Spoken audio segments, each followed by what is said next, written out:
auteur, compositeur, interprète, producteur et philanthrope.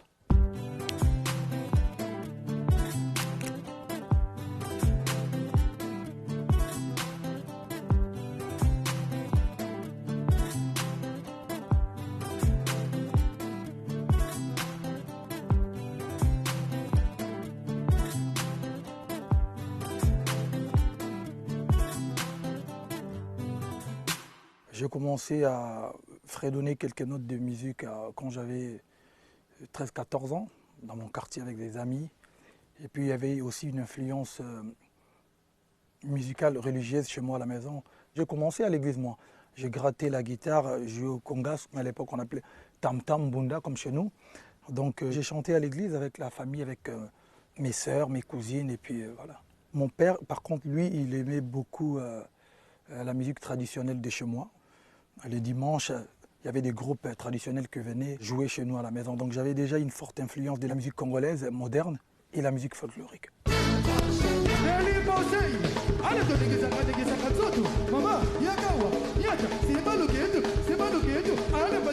C'est le groupe qui m'a influencé, c'est le groupe qui m'a donné envie de devenir artiste et musicien.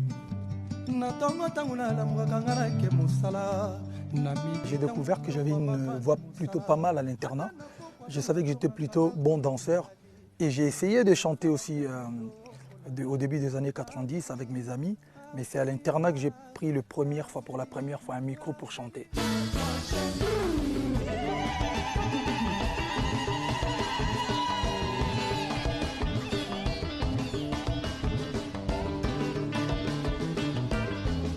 La musique congolaise, elle est riche, mais il était temps, pour moi, je pense qu'un artiste doit pouvoir se renouveler et prendre des risques. Aujourd'hui, je me considère comme un artiste qui fait du Tokos Music.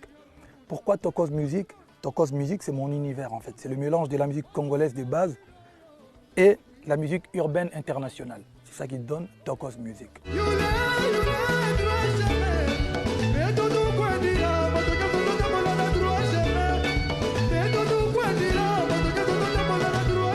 En fait, je vais vous dire une chose, moi j'ai plus de chansons que de sons. Ça c'est ma façon à moi de différencier. Les sons, c'est des chansons qu'on danse en club. Et les chansons, c'est par exemple, une chanson.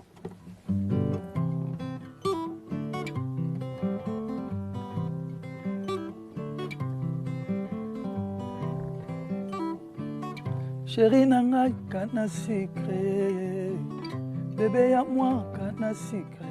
Moi je suis un lover, même si je suis inspiré par beaucoup de choses, notamment la nature, la vie sociale, l'actualité.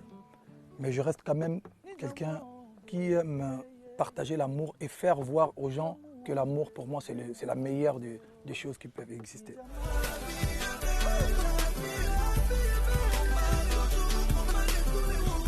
Tout enfant mérite de grandir, comment on dit déjà en français, normalement. Et ces enfants ont besoin d'aide. Et les groupes armés à l'est de mon pays, ils recrutent les enfants. Donc du coup, les enfants n'ont plus accès à l'éducation, et même la santé. J'ai visité quelques enfants qui venaient de sortir de ces groupes armés. Ça m'a beaucoup peiné. Donc avec mon image, je me suis dit pourquoi pas m'associer avec la MONUSCO pour dénoncer et puis faire passer le message. Et puis il n'y a pas que la MONUSCO, je suis aussi ambassadeur de la bonne volonté de l'UNICEF pour la lutte contre la malnutrition. Je pense qu'il est normal de ramener un peu de sourire aux gens qui en ont vraiment besoin.